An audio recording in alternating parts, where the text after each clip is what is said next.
Isle of Dogs is directed by Wes Anderson and features the voice talents of people like Edward Norton, Bryan Cranston, Jeff Goldblum, Scarlett Johansson, Greta Gerwig, Tilda Swinton, just to name a few, and this is the second of his films to be made using stop-motion animation. The story for this movie, on a surface level, is really straightforward to get to grips with.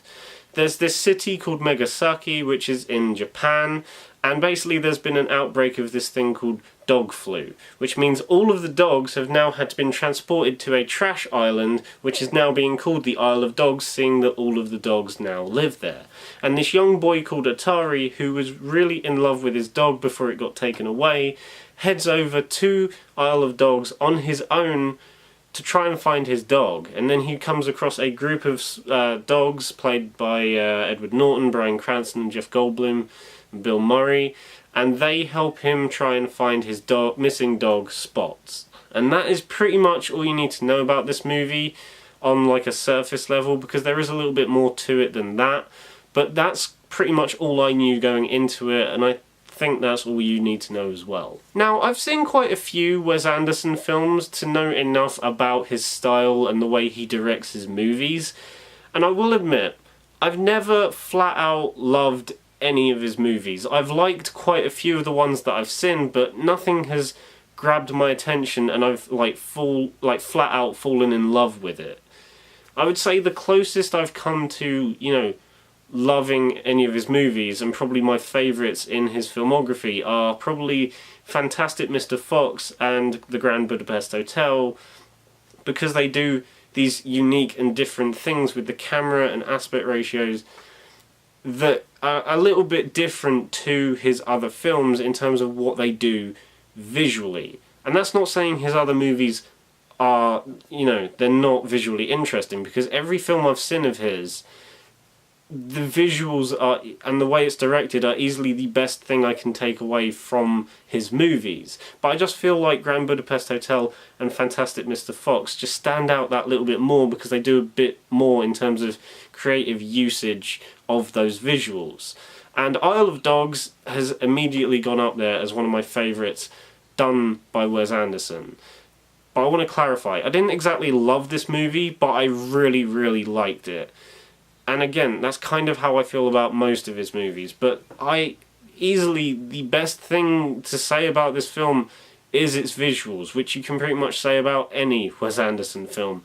The guy knows what he's doing when it comes to setting up shots, and the guy has a style, and there is no denying that, and it is more evident than ever in Isle of Dogs. Every single shot just screams Wes Anderson when it appears on the screen. And there are just some gorgeous looking shots in this movie. And I love the way that having it set in Japan doesn't just feel like, a setting. The setting of Japan actually feels like it's a character in the movie. It feels like it's playing a part in the story as well. Because there's quite a few moments where you get these gorgeous looking wide shots of really, really detailed, miniatures that have been made for stop motion. But then you get these other bits when it goes back to the city and you see the other characters that are in the city, and you get these really authentic or really, really detailed Japanese art in the background, and it just goes to show how much detail they really put into this movie, because everything feels like it's on screen for a reason, whether it's a obvious thing or whether it's just a minute little detail. And I'm not just talking about the character and set designs, I'm also talking about the choice of animation they've decided to go for. Because if you've seen the trailer for this movie, or if you have seen the movie, you will notice that even though it is incredibly well detailed, the animation, it's kind of a little bit rough around the edges. For example, all of the main group of dogs look a bit sketchy and not quite smooth and a little bit jagged. But that's kind of the point, because I think he lowers the frame rate in a lot of different points in the movie to make it look not 100% clean, but deliberately a little bit, not right. And it really works for this kind of film, especially when you have that mixed with the amount of detail some of these character models have. For example, there are some shots where you just see these close-ups of the dogs, and you have these individual hairs moving in the wind. So you can tell they put a lot of meticulous detail into those specific things. But it's not just that. There's also other little details that you only really process until after you've watched the film, whereby pretty much all of the film is stop-motion animated. But whenever you are shown like a news broadcast on a TV or something that is on a screen, it's presented on that screen in 2D drawn animation. So I think that's a really nice contrast, and it really changed things up. It's nothing too drastic, but when you notice it, it's something you can really appreciate, and I really liked how they went about doing that. The voice acting in this movie is brilliant. I mean, I didn't really expect much else coming from a Wes Anderson movie. You've got some people that have been in quite a few Wes Anderson films, like Jeff Goldblum and Bill Murray. They give really good performances, but they're not really in the movie that much. Edward Norton, I thought, was really good. I can't remember his character's name, but I really liked the characteristics that his character had. But my favourite by far is probably Bryan Cranston as Chief. He has probably the most evident arc in the entire film, out of the group of dogs, that is. And I really liked what they did with his character. He gives a lot into his performance as Chief, and I really liked what they did there. And there's also a few little side characters, for example, that I quite liked. For example, Greta Gerwig, the director of Lady Bird, does the voice of this foreign exchange student who is in the city trying to get the dogs to, come back into the city.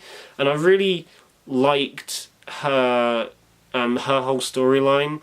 At first it did feel a bit distracting, and it was a bit like, well, what is the point to this? But by the end of the movie it does make a bit more sense, and I really liked the way her character played out, even though at first it did seem a little bit more like a distraction than of, something that had to happen. Now, one thing that I've found quite a lot with Wes Anderson's work is that there will be times where the pacing picks up and then immediately drags for a large quantity of the runtime. Personally, I didn't find that here with Isle of Dogs, and I didn't find it with Fantastic Mr. Fox either. It kind of turns out that whenever he does stop-motion animation, the pacing just goes that little bit more quicker. Yeah, there are a few times where it does drag ever so slightly, but it's for such a small amount of time that it didn't really bother me in the end.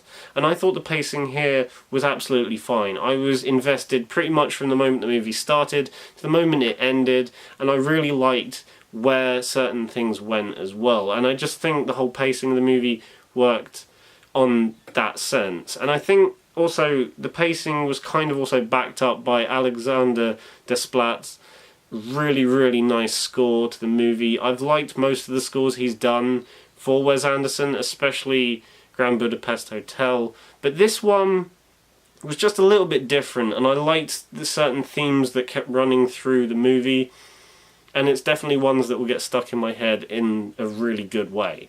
Now, one thing I found quite interesting about this film, and it's one of the major nitpicks and problems that I've heard a majority of people say about Isle of Dogs, is the way the Japanese people in the film are represented. Overall, I didn't think there was that much of a problem in terms of the way they looked. I thought, especially seeing that it's an animation, they're going to look a bit like over-exaggerated and a bit more caricature, kind of. The way they look didn't bother me. But the one thing that I've heard a lot of people say is the fact that whenever one of the Japanese people speaks, and take into account because it's set in Japan, the majority of the human characters are Japanese. So when they talk, there's no subtitles at all. They're just speaking in their fluent Japanese tongue, and you have no idea what they're saying. Whereas all of the dogs and all of the animal characters speak English. And at first, I went in, seeing that it was a negative that a lot of people had, I went into the movie expecting it to bother me as well, but I honestly didn't think it was that big of a problem.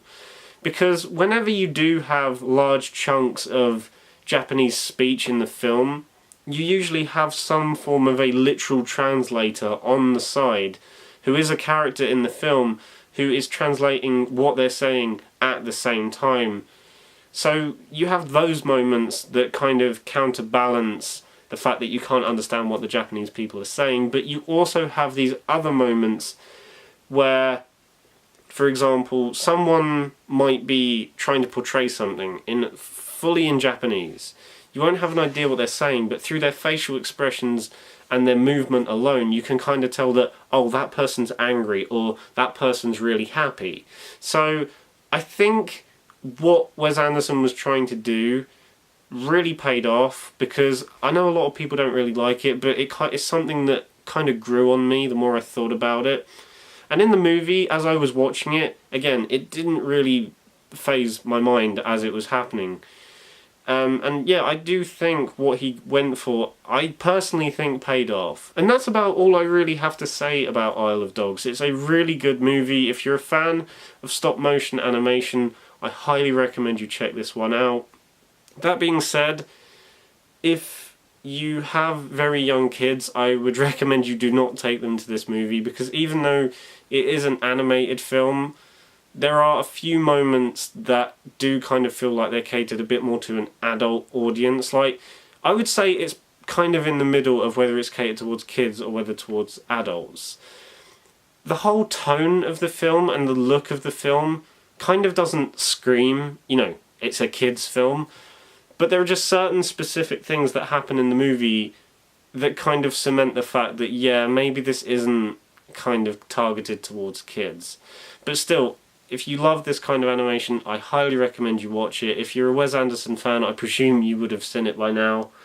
And yeah, I'm going to give Isle of Dogs an 8.5 out of 10. I really enjoyed this movie. And yeah, I would happily watch this one again. So guys, that was my review of Isle of Dogs. I hope you enjoyed it. If you liked the video, then give it a thumbs up and subscribe to the channel if you haven't already. Bye.